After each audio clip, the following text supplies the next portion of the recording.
Punjab's high-yield rice-wheat system is a massive industrial engine, dominating over 60% of the state's net sown area.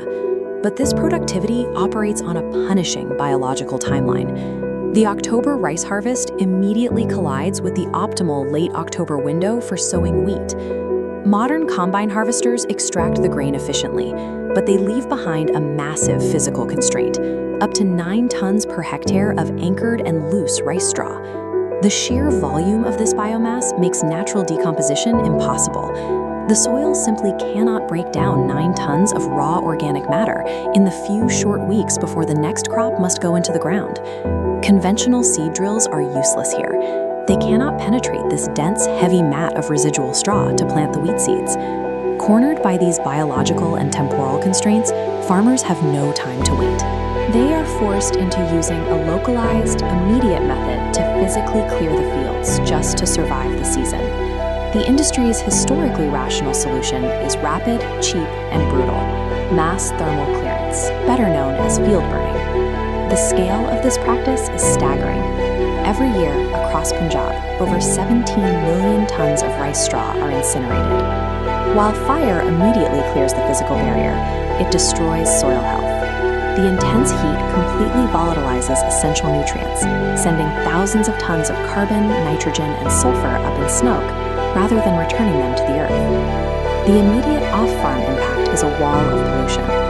Burning this volume of biomass emits massive quantities of greenhouse gases and fine particulate matter, specifically PM 2.5. This creates a direct threat to human capital. Surrounding populations experience severe spikes in respiratory illnesses, severe asthma triggers, and acute cardiovascular problems.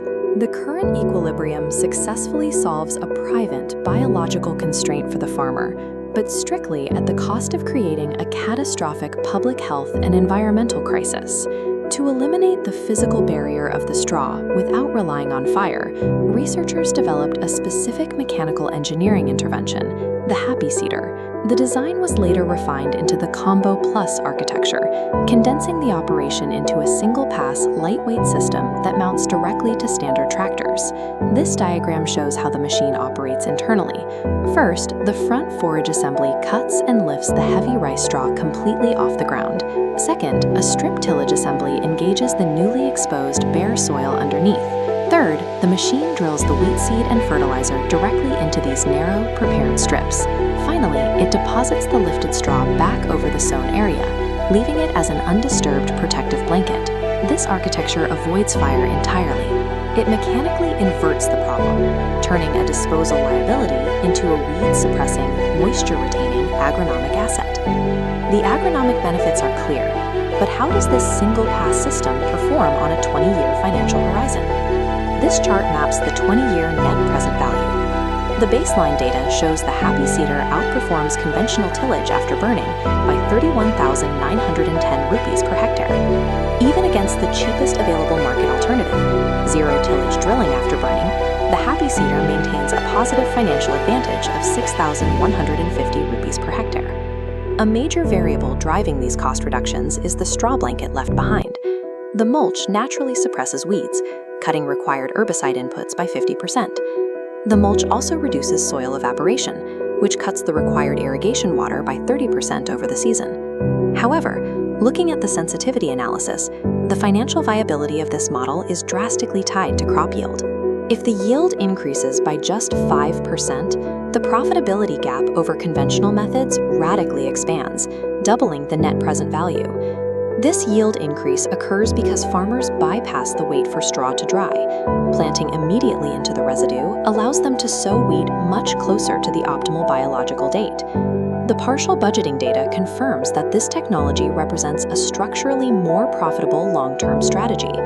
If the mechanics are proven and the 20-year net present value is positive, market penetration remains practically stagnant.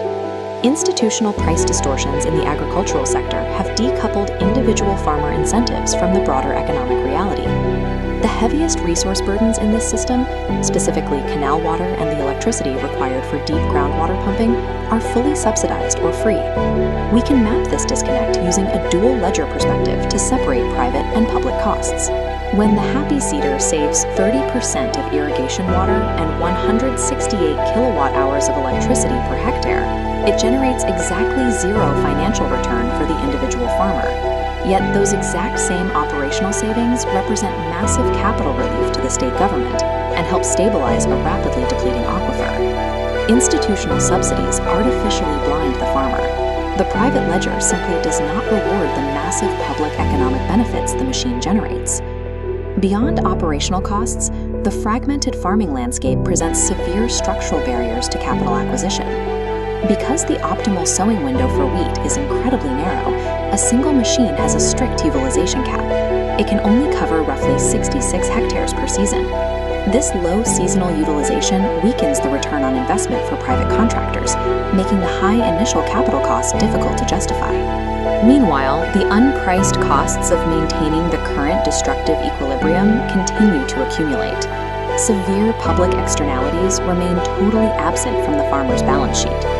Massive healthcare burdens, traffic infrastructure paralysis, and extreme biodiversity loss. Technological superiority alone cannot overcome a deeply distorted market. The Happy Seeder is a viable cure trapped in a broken incentive structure. Until state policy properly prices environmental destruction, farmers will continue to do the wrong thing for all the right financial reasons.